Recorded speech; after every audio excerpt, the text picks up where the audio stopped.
These videos are set to show a North Korean defector's journey across multiple borders. Shin Ju-ye's face 라오스야, 잘 있어라. and others have been blurred to protect their identities. She described an escape that took her through Vietnam, Laos, and Thailand. Reuters could not independently verify it. She first fled North Korea in the 1990s, settling in China. But during the pandemic, Shin said village officials began ordering North Koreans to register their biometric information with police. Those who had registered their fingerprints told me, "Sister, it was great that we could get the vaccines and get tested for COVID-19, but there's one big disadvantage. Now it's like we're in a fishing net. If North Korea tells China to catch and send us, we will be all sent back together." Shin did not register and instead hatched a plan to leave China. She arrived in South Korea in 2023. Her account, which Reuters could not independently verify, comes amid a push for broader surveillance of North Korean defectors in China that is ultimately making it harder for them to evade capture.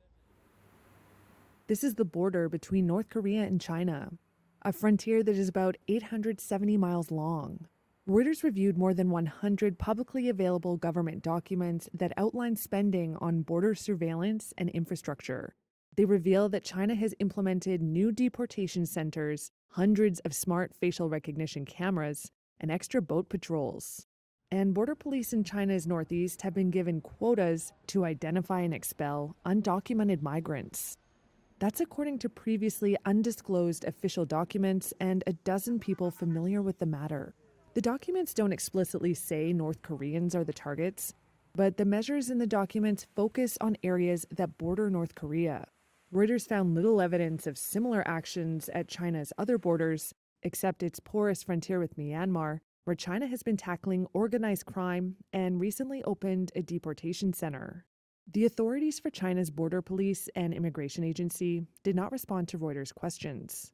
The foreign ministry said China protected, quote, the rights and interests of foreigners in China while lawfully maintaining the order of border entries and exits, and suggested Reuters' reporting was, quote, completely not factual, but did not describe which findings or elements it deemed incorrect. Ethan Hisok Shin is a legal analyst with a group in Seoul that monitors deportations, called the Transitional Justice Working Group, or TJWG. The Chinese government's official policy is that all North Korean escapees in their country are illegal economic migrants and not refugees or asylum seekers, which should be protected under international law. The group's executive director says China returned at least 60 North Koreans in April. Based on the interviews that TJWG has conducted, we estimate that roughly 7 out of 10 escapees who try to make their way out of the country are arrested and repatriated back to North Korea by the Chinese authorities. Multiple people told Reuters that cracking down on unauthorized migration is not just about ensuring stability on China's periphery. One human rights specialist said Beijing is worried that if too many North Koreans find refuge in China, it could in time destabilize the North, spark reunification under the South, and ultimately hand the United States extra influence on the peninsula. At the same time, the defectors also give China leverage over the North, which has been getting increasingly close to Russia. Li Dongyu is a China expert at the Asan Institute for Policy Studies.